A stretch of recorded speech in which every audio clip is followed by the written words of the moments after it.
the deworming efficacy on this study that I'm doing in the whole Florida. And then today is a opportunity for you rangers to be part of the research that's coming on. So if you are prospective, think about to join us. We're looking for collaborators.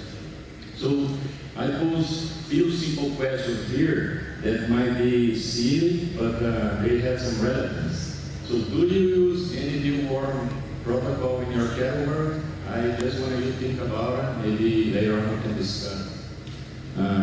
What is your deworming protocol? So if you have calves, mature cattle, replacement heifers, bulls, or whatever. Do you like it? Is it working? How do you evaluate? So it's kind of a question that's not easy to answer. That's why we are here. So some of the products available here, regardless of the brand, so we have three classes. So the white paste that usually are used oral, one that finish with ethylene, ivermectin, epinephrine, dormectin, blah blah blah. Usually they are injected, and then you have the levomisol ones, so people can use them, can combine, and they can use different rounds. But what I'm here is like that we want our cows poop in a good way.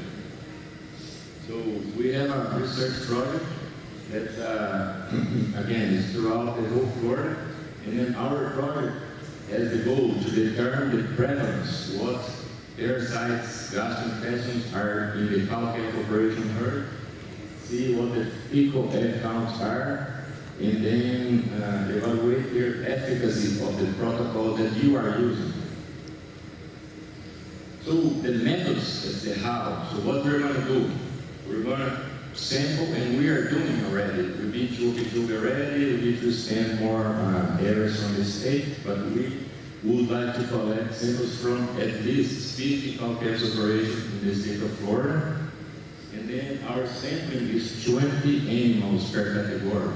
What I mean is, if you have cow-calf operation, you may have replacement heifers. So we would like 20 samples from 20 heifers, or 20 cows, or 20 calves. We do not want 15 cows and 5 calves. So if you just want to sample your cow, you need to have at least 20. And that's the number that we aim for, kind of simple.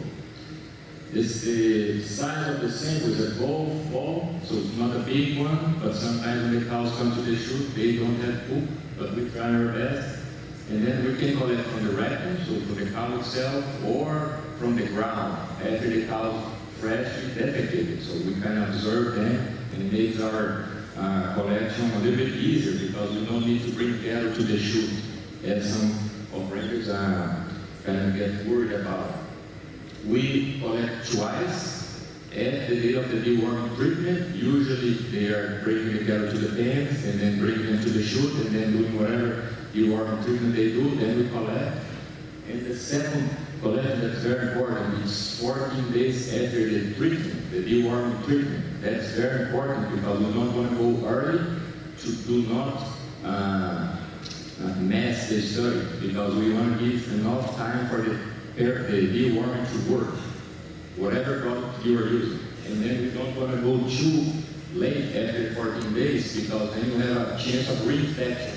That's a standard protocol. If you collect on Sunday, usually we count as a Sunday as day 1, and then we come back 2 weeks after, but we'll be on a Saturday. And then we organize. We have successfully doing with a lot of producers here, and we're looking forward to add more. What we would like to do, if allowed, and if the producer uses, we collect in fall and spring, and sometimes summer gets into that, we do not discriminate it. And then what we want to do is we're going to evaluate at the level of what's called fecal egg count reduction test. So we're going to send the sample to Kansas lab, and then they're going to evaluate and count what eggs are there and what parasites are there. And then before and after treatment, so we're going to see what is the efficacy of your deworming treatment. And that's a kind of formula that we use, but in the end of the day, you get a percentage unit. So this protocol reduces the parasite's GI load at 90% or 95 or 70%. Whatever below 90, start raising a little red flag for us. So we're going to evaluate on those 20 animals, who are the animals that are high shedders. They are producing more eggs and maybe contaminating our pasture or contaminated other, the environment or possibly other animals as well. Very important because we're going to identify by a genetic test, very important and a little bit expensive test, what are the common parasites, so barber, bollworm, roundworms, some intestinal ones, so that's very important because we're using high-end laboratory techniques to see what is it, so very important. Then we're going to do on fall and spring, if possible, to see if there's any influence. You guys know better than me. There's winter in Florida, weather is a little bit warmer for me, but I will take it kind of nice. If you don't measure, there's no way that you can evaluate.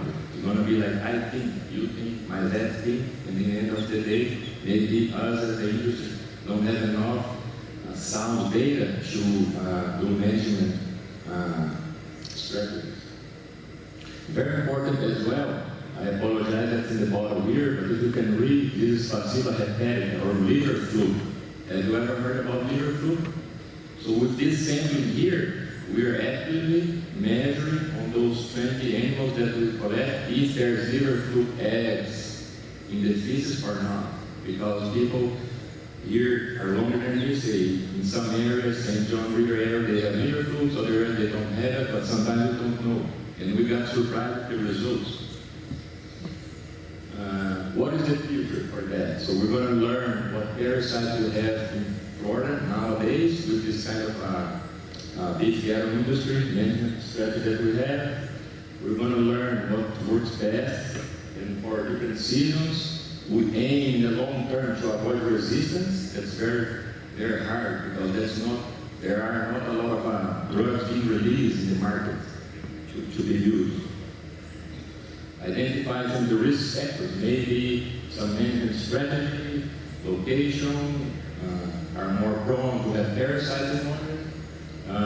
And then we're going to develop sustainable preventive protocols. And there are another states doing similar work, so we can compare to other states as well. And just as an additional here, in parallel with this study, we're collecting a blood sample only once to evaluate other infectious diseases in the state of Florida. And there are two. One is anaplasmosis and the other is bovine leukemia virus.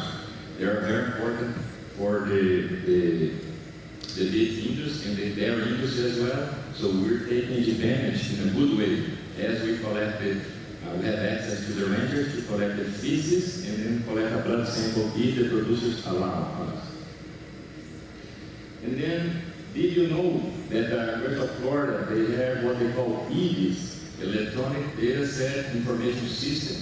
So this is a free source of information for you all producers, and then it's in all our area of IFAS in the vet school and in commodities as well. So this is a little snapshot of my page, what publications I have done.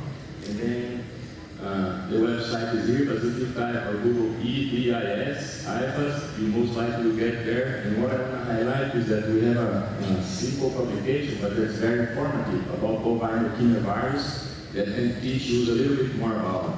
I have some printouts over here. In the table, I put in one table that you guys can have access to get a printout from that. And this bovine leukemia virus, or we call leukosis, is one of the diseases that we are collecting samples in this project to see what is the prevalence here. Because if the animals are on the clinical signs of the leukosis, there's not a lot. It's kind of 5%. When they are slaughtered, their carcasses are condemned. So usually the producer, instead to get money for the carcass, he or she needs to pay to have that carcass disposal. So with that, please talk to us. That's my email here, my office phone number. I'll be around here the whole day, and I'm more than happy to share my cell phone. Talk to me, and we can see if you guys are eligible to be in the study. And again, I'm sorry, I didn't mention this too. The study is free. You don't have to pay anything, and then we keep the information confidential. With that, I appreciate your time, and I'm looking forward to hear back from you about some prospective rangers that want to be part of the future of the research and join the project. Thank you very much. Have a good day.